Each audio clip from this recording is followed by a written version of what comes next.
दोस्तों और साथियों, एक जमाना था जब शादी ब्याह के मामले में उम्र कोई मैटर नहीं करती थी। यानी कि लड़की चाहे 14 की हो या 15 की हो, घर वाले उसकी शादी कर दिया करते थे। और जो लड़का होता था वो अक्सर 14-15 का नहीं देखा जाता था, बल्कि लड़के की उम्र पूरी भरपूर हुआ करती थी। कुछ ही ऐसे मामले होंगे जहां पर लड़की की शादी करते टाइम लड़की के घर वाले कहते कि हमारी लड़की की उम्र 14-15 साल है, तो लड़का भी हमें 16-17 साल का ही देखे। ऐसे मामले बहुत कम देखे थे। अक्सर ही उन छोटी उम्र की लड़कियों के जो पति हुआ करते थे वो पूरे नौजवान युवक हुआ करते थे। अब जाहिर सी बात है कि जब आप मेरी कहानी सुन रहे हैं, आपके और हमारे घर में जो दादी नानी हुई होगी, आपको भी शायद मालूम होगा, या फिर आप पूछिएगा तो वो कहीं ना कहीं आपको बता देगी कि उनकी भी शादी जो थी वो बहुत कम उम्र में हो गई थी। ऐसी ही एक कहानी मैं आज आपको सुनाने जा रही हूँ, एक कम उम्र लड़की की जिसकी सिर्फ 14 साल की उम्र में शादी कर दी गई थी। उसके पति की उम्र 25 से 30 साल के बीच में थी। जब शादी की पहली रात में वो लाल जोड़े में सिमटी हुई अपने पति का इंतजार कर रही थी, महज 14 साल की लड़की, तो उसका पति उसके पास जाते हुए भी घबरा रहा था। वजह ये थी कि वो एक मेच्योर इंसान था, एक पूरी उम्र का नौजवान युवक था। और वो ये सोच रहा था कि यार, मेरी पत्नी की उम्र अभी सिर्फ 14 साल है, वो तो अभी बची है, वो शादी के मतलब को भी क्या जाने, वो पति पत्नी के इस रिश्ते को क्या समझेगी। मैं जब उसके साथ जब अपना पति का हक वसूल करने जाऊंगा तो फिर उसकी क्या हालत होगी, क्योंकि मैं तो अच्छा खासा एक मेच्योर्ड इंसान हूँ। ये वो सोच करके उसके मन में यही सारे ख्याल आ रहे थे। दोस्तों, यहाँ मैं आपको दो बातें बता दूं कि एक तो इंसान ये सोचता है कि उसे कम से कम उम्र की सुंदर और जो अच्छी पत्नी मिले, तो जब उसके साथ वो जिंदगी बिताए तो उसको ज्यादा मजा आए। लेकिन वही जो समझदार इंसान होते हैं वही सोचते हैं कि उम्र मैटर नहीं करती है कि उसकी बीवी कम उम्र की हो, बल्कि जितनी ही लड़की मेच्योर होगी, अच्छी उम्र की होगी, तो वो भरपूर उसका साथ देगी। दोस्तों, ये जो पति पत्नी के बीच का संबंध होता है, ये किसी को पीड़ा दे करके कि जो आपकी पत्नी है वो कम उम्र की होगी, तो उसे काफी ज्यादा इन चीजों को झेलना पड़ जाएगा। तो ये चीजें इंसानियत के दायरे में नहीं आती। इंसानियत के दायरे में ये आती है कि भगवान ने जब महिला और पुरुष को बनाया है तो वो इसीलिए बनाया है कि वो एक दूसरे से सुख हासिल कर सके, एक दूसरे को जरूरतों को पूरा कर सके। तो दोस्तों, कहानी वहीं से शुरू करते हैं कि शादी की पहली रात पति जो था वो पत्नी के पास जाने के घबरा रहा था, और फिर आगे क्या होता है वो वाकई में बहुत ही इंटरेस्टिंग कहानी है। तो दोस्तों, कहानी को अंत जरूर सुनिएगा। दोस्तों, अब क्या था कि दूल्हा यानी कि जो संजय था और जो उसकी पत्नी सोनी थी वो दुल्हन बने बैठी हुई थी। वो जो संजय होता है वो अपनी बीवी के पास जाते हुए बहुत घबरा इसीलिए रहा था क्योंकि अभी उसकी बीवी जी थी वो बहुत कम उम्र की थी, सिर्फ 14 साल की थी। वो क्या करेगा, वो कैसे उसके साथ वो सह पाएगी या कर पाएगी। आखिर बीवी थी तो वो कमरे में जाता है, घर वालों की भी मर्जी यही थी। और एक सोने पे सुहागा ये था कि जिस लड़की के साथ उसने शादी की थी वो रहता भी उसी घर में था। दोस्तों, आखिर वो उस लड़की के घर में क्यों रहता था। एक टाइम था, आज से कुछ साल पहले की बात थी, कि संजय के माँ बाप का देहांत हो जाता है।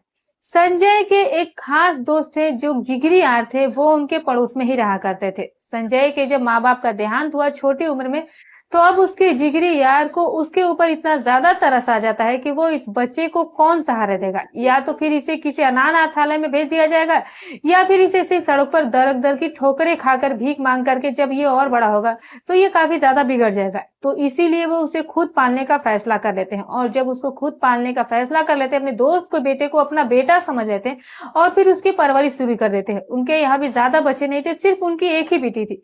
अब इधर ये अपने दोस्त का एक बेटा उन्हें मिल गया था। अब दोनों ही बच्चों की उन्होंने परवरिश शुरू कर दी और दोनों बच्चे एक साथ खेल कूद कर बड़े हुए थे। और जब ये लगभग कम से कम यानी कि उस वक्त में जब उन्होंने संजय को गोद लिया था, उस वक्त उसकी उम्र जो थी वो 7-8 साल की रही होगी।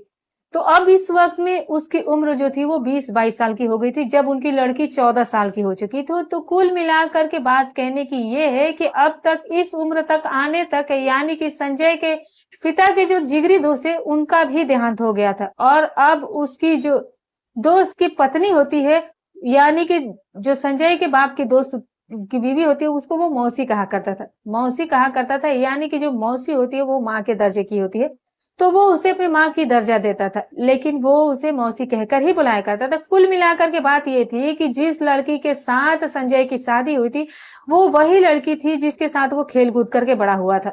अब उस औरत ने यानी कि संजय की मौसी ने ये कहा था कि बेटा, तुम दोनों साथ में खेल कूद करके बड़े हुए, एक दूसरे को जानते हो, बहुत तुम लोग जो है दोनों ही जो है तुम लोग अलग अलग गोत्र के हो। और मैं भी अपनी बेटी की कहाँ शादी करूंगी, कहाँ ब्याहूंगी। इधर उधर मैं लड़का देखती फिरूंगी, जब घर में ही मेरे लड़का मौजूद है तो मैं अपनी बेटी का इसकी शादी जो है वो तुम्हारे ही साथ करा देती हूँ। क्योंकि यहाँ पर घर का काम भी तुम देखते हो, सभी चीज तो तुम्हारे ही हाथ में, घर की बेटी घर में ही रह जाएगी और सब कुछ जो है वो बहुत अच्छा भी हो जाएगा। ये कह करके उसने कहा था कि मैं जीते जी अपनी बेटी की शादी जो है अपने मरने से पहले तुम्हारे साथ करवाना चाहती हूँ।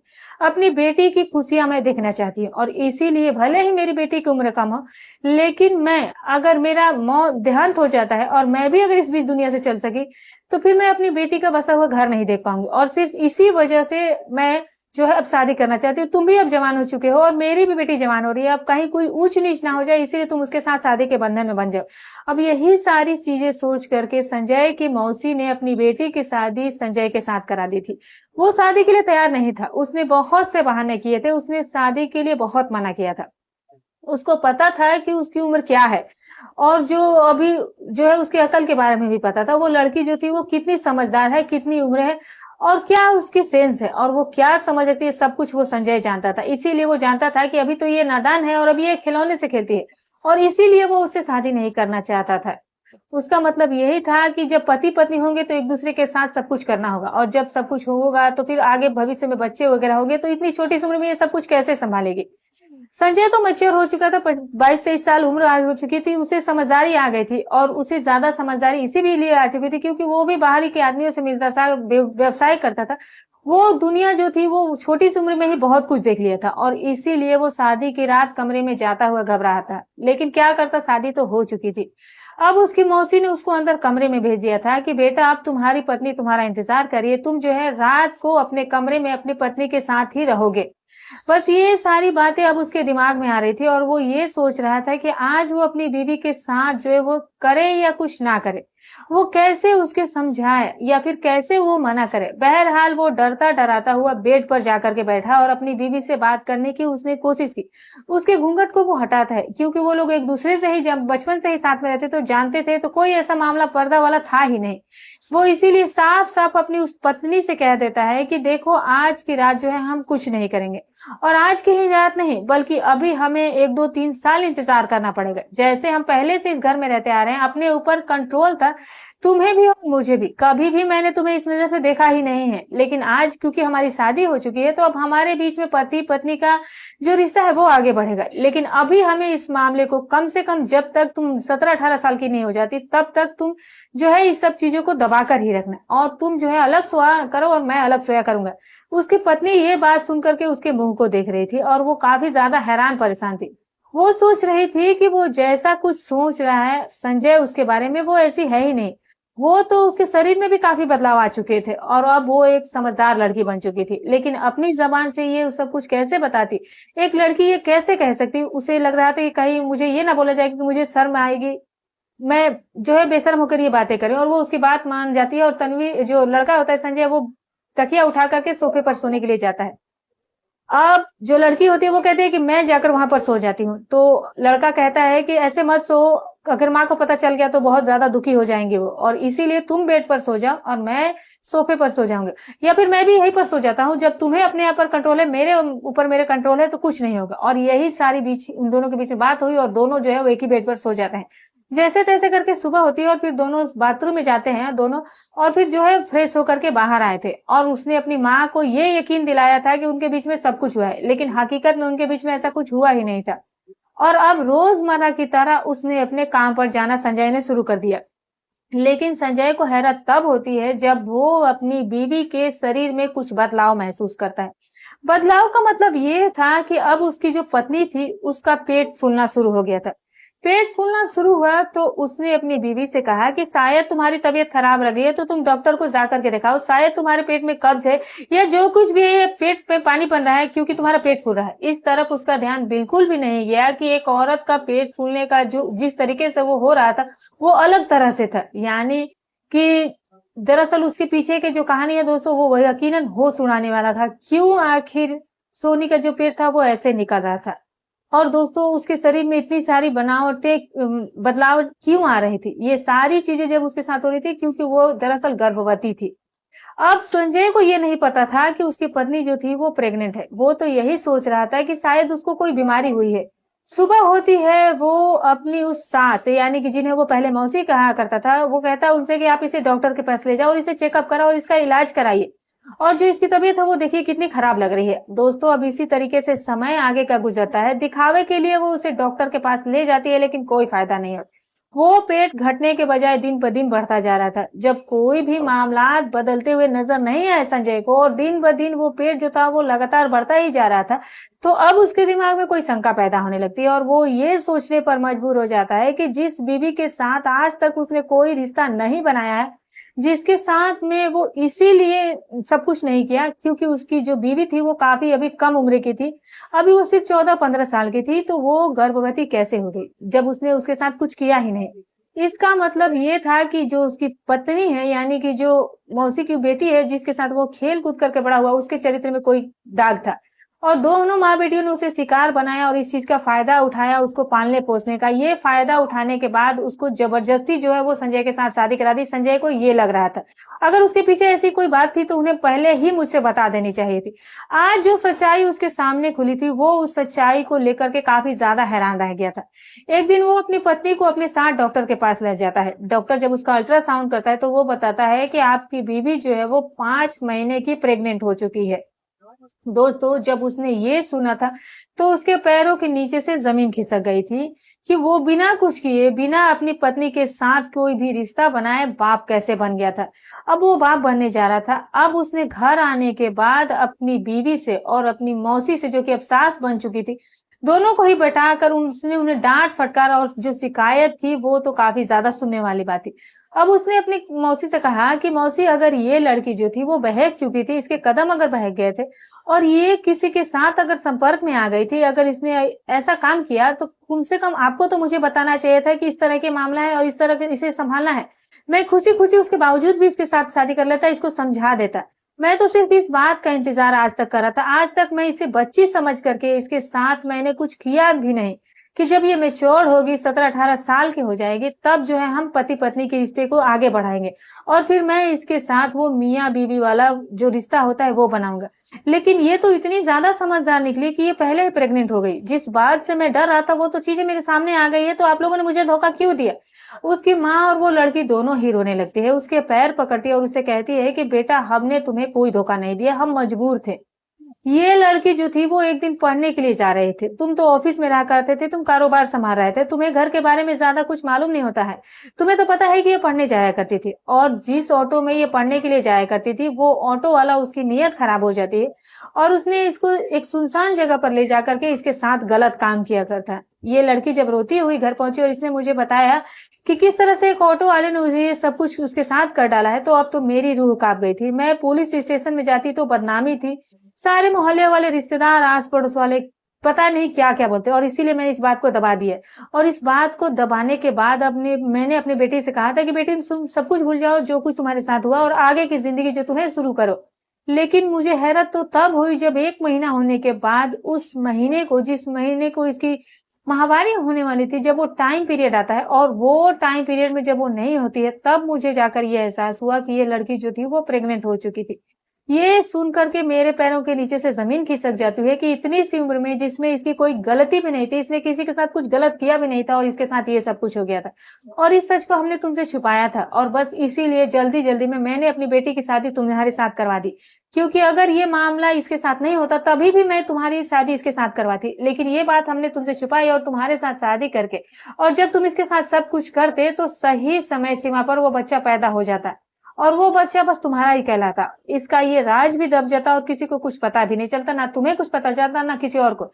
बच्चा भी दुनिया में आ जाता और मेरी बेटी के ऊपर ये कलंक भी नहीं लगता। लेकिन अफसोस की बात है कि तुम्हारी सोच अलग थी और हमारी जो सच्चाई थी, मेरी बेटी की जो सच्चाई थी, इस वजह से तुम्हारे सामने आ गई।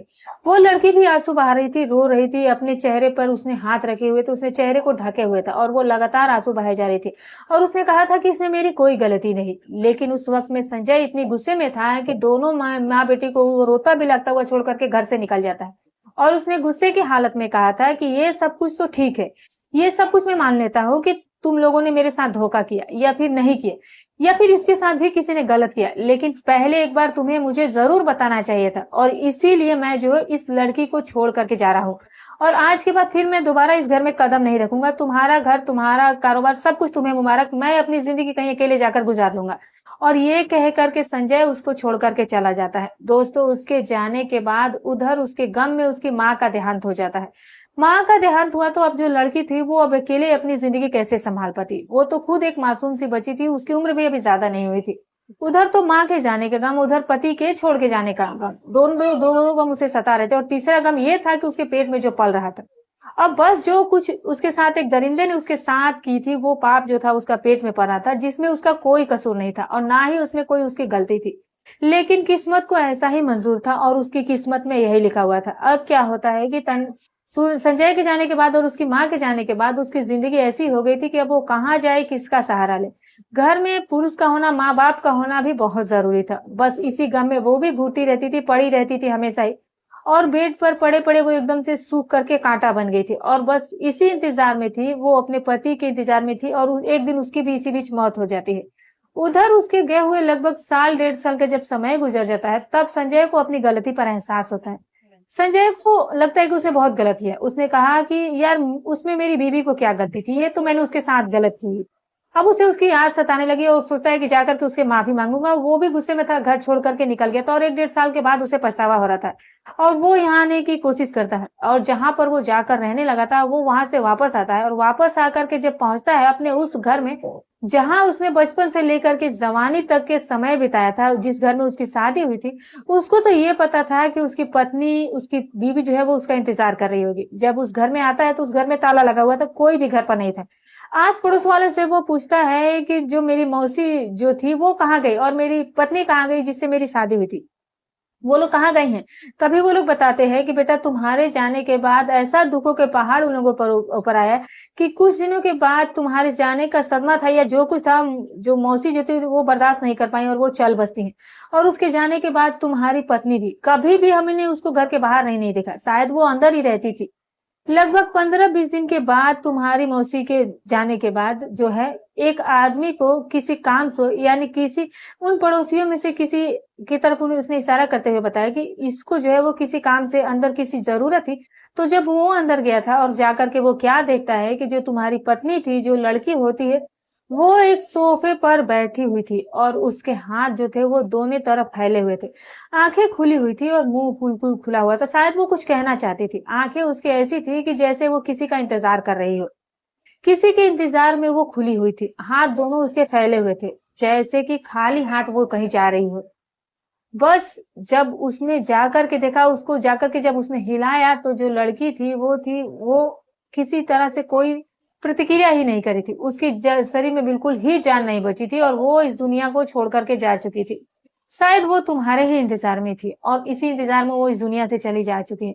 वो ये बातें सुन रहा था और उसकी आंखों से आंसू बह रहे थे और उसकी आंखों से बहते हुए आंसू जो थे वो उसके पछतावा था इस बात का कि वो छोड़ करके क्यों गया था और उसमें उस लड़की की क्या खता थी। लेकिन अब कुछ भी नहीं हो सकता था। दोनों माँ बेटी उसके जाने के गम में इस दुनिया से जा चुके थे और ये सबसे बड़ी गलती उसकी थी, क्योंकि उस लड़की के ऊपर तो सिर्फ जुल्म हुआ था, उसमें उस बेचारी का क्या कसूर था। और दूसरी गलती उसके ऊपर जुल्म उस लड़के ने किया था कि उस लड़के को उसने अपनाया नहीं था, बल्कि उसे गुस्से में संजय उसे छोड़ करके चला गया था। आज जब उसे वो अपनाने आया था तो अब वो इस दुनिया में रही ही नहीं थी। तो दोस्तों, ये कहानी आपको कैसी लगी कमेंट करके जरूर बताइएगा। और हाँ दोस्तों, हमारी कहानी सुनाने का उद्देश्य किसी के भावनाओं को ठेस पहुंचाना नहीं है, ना ही किसी के दिल को आहत करना है, बस केवल आपको सतर्क करना, आपको जागरूक करना है। तो उम्मीद करती हूँ कि आपको हमारी आज की कहानी पसंद आई होगी। कहानी पसंद आई है तो वीडियो को एक लाइक कीजिएगा, चैनल पर नए तो चैनल को सब्सक्राइब कीजिएगा। फिर मिलूंगी एक और नई सच्ची अच्छी रोचक कहानी के साथ। तब तक अपना और अपने परिवार का ख्याल रखें।